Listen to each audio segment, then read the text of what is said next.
This video is brought to you by patreon.com/worsttake. Get access to exclusive live streams and Discord servers, on-screen shoutouts, and early access to some videos when you join now. Help make sure that we can continue to make content like this by supporting the Patreon. Links are in the description down below.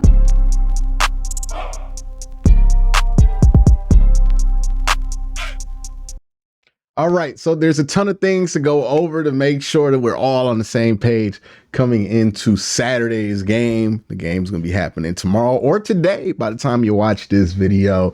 So let's just jump into it. It's going to be a quick little video just going over everything that you need to know before the Browns play this game versus the Houston Texans. So first things first, if you haven't heard, the Browns have 3 players that have been already ruled out for the game on Saturday. Wide receiver Cedric Tillman out with a concussion, Grant Delpit recovering from a hamstring injury sustained 4 weeks ago, and then Dustin Hopkins hamstring injury 3 weeks ago.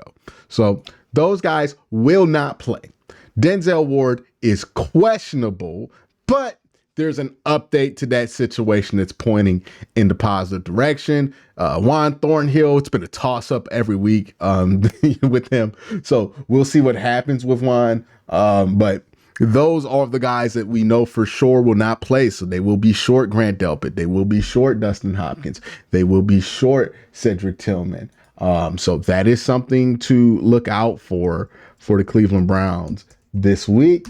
I'm trying to see if there is an update for the Houston Texans injury report situation. So who they have out right now is Jerry Hughes. So Jerry Hughes for the Texans will not play.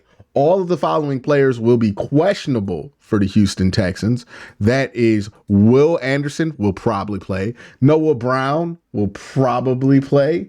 Malik Collins will definitely play. Jonathan Grenard will probably play. Jerry Hughes is listed out. So they have like 3 of their 5 or 6 edge rushers are on the injury report. So they're pretty banged up at edge. Sheldon Rankins is questionable, will probably play. Robert Woods is questionable, will probably play.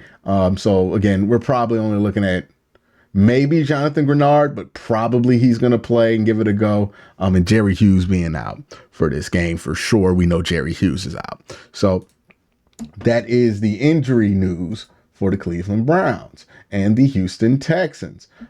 There's some other news, some other good news. We've been talking about awards for this Cleveland Browns team pretty much all year, and there are some fascinating updates. One, MYLES Garrett has been announced as first team All-Pro and the leading vote getter for edge rushers by the Associated Press. The reason this is significant is because the Associated Press, that's who also votes for the Defensive Player of the Year. You have to imagine MYLES is the leading edge rusher vote getter over TJ Watt, that he might be the leading vote getter for Defensive Player of the Year, where he's been favored to get that award all season. So that's where it stands for MYLES Garrett's Defensive Player of the Year odds. Also, he got Defensive Player of the Year from Pro Football Focus. That's only important because the more publications that give him Defensive Player of the Year, the more likely it is that MYLES Garrett will be announced as Defensive Player of the Year.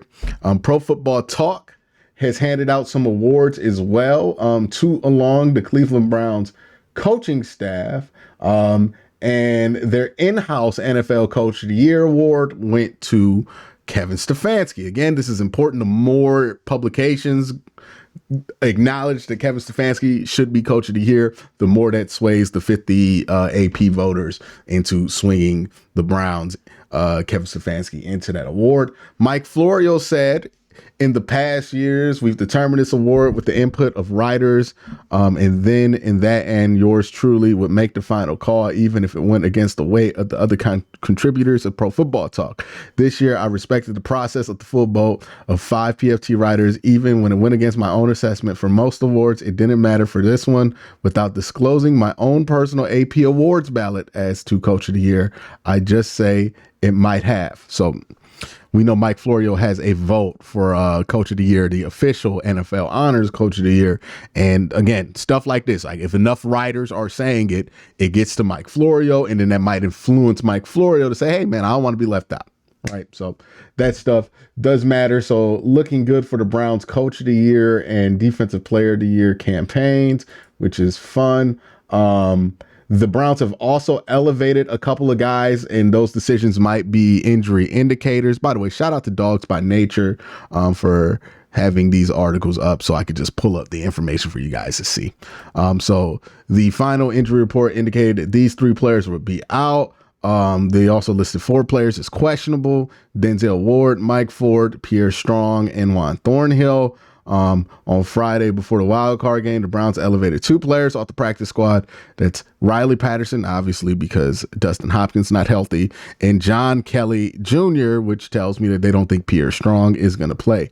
So I think that that's probably along the case. No secondary players were elevated, which means that they feel like the guys on the injured list from the secondary are probably going to be able to go. And along the lines of that, Denzel Ward posted an injury update.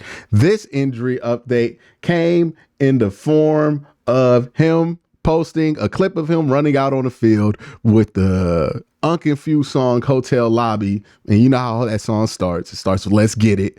So he's basically saying, let's get it. I'm ready to go. I'm about to play. Don't worry. I felt good today when I woke up, basically, right? Like that was all what we were waiting on, how Denzel Ward was going to feel. Was it just a stinger? Was it an injury that hurt at the time? Was he going to wake up and feel fine? And it seems like he woke up, felt fine. He's going to play. So that all seems good. I'm not about to post the video because that is copyrighted, but basically it's just, let me see if I can get it without, nope, can't get it without the audio. So yeah, it's just him running out on the field, and it's the Migos, Unconfused song, Quavo and Take Off, Hotel Lobby. If you don't know what that song is, play it on your Spotify, and that'll get you where you need to go. But that's an indicator that Denzel Ward is going to play in this game. So all in all, I feel like that's all kind of good news for the Browns. Obviously, you would like Denzel Ward not to be questionable, but again, if he looks like he's going to play, he's going to play. The good news for the Cleveland Browns is that they are relatively healthy on that defensive line. They're going to be at full strength. Dalvin Tomlinson, Myles Garrett, Za'Darius Smith, and Shelby Harris, they're all good to go. Remember, we had that concern with Shelby Harris getting hurt in that Cincinnati game. It seems like he's going to be okay. So that's good news.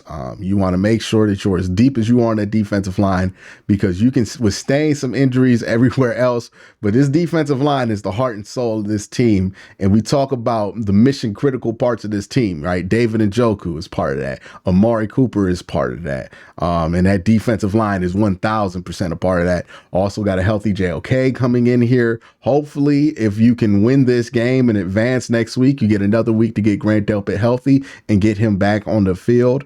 But that's also just very good news. So with all of that said, with it looking like Myles might get Defensive Player of the Year and Kevin Stefanski might get Coach of the Year, I want to ask this question.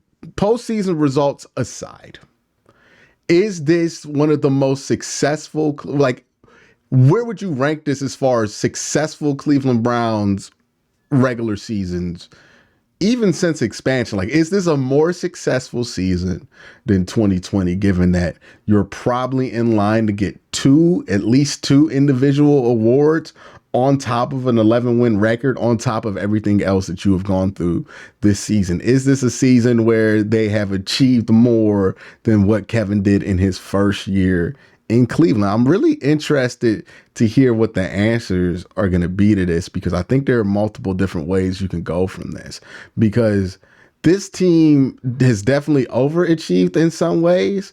But not due to any fault of their own, you can make the argument that they've kind of underachieved simply because of injuries. Like, if we wonder what this team would look like with Nick Chubb, we wonder what this team would look like with different pieces still healthy for them. So in that way, you can feel like they might have underachieved, but there's no way you can say they underachieved when they have 11 wins and they've been on 4 different quarterbacks.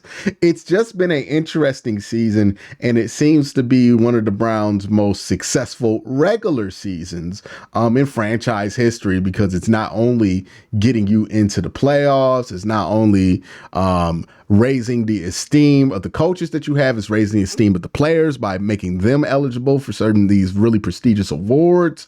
If Myles Garrett gets Defensive Player of the Year, that'd be the first time in a very long time a Browns player has gotten one of those honors of being the best player on their side of the field. Like, since Jim Brown, I would have to, since the Brian Sipe MVP, I would have to imagine. Like, did Kozar ever get Offensive Player of the Year? I don't think that happened. So, it's just going to be interesting. But where would you rank it? How are you feeling? Do you got the goosebumps yet? Let me know in the comment section below. Y'all have a great day. Have an even better night. Peace.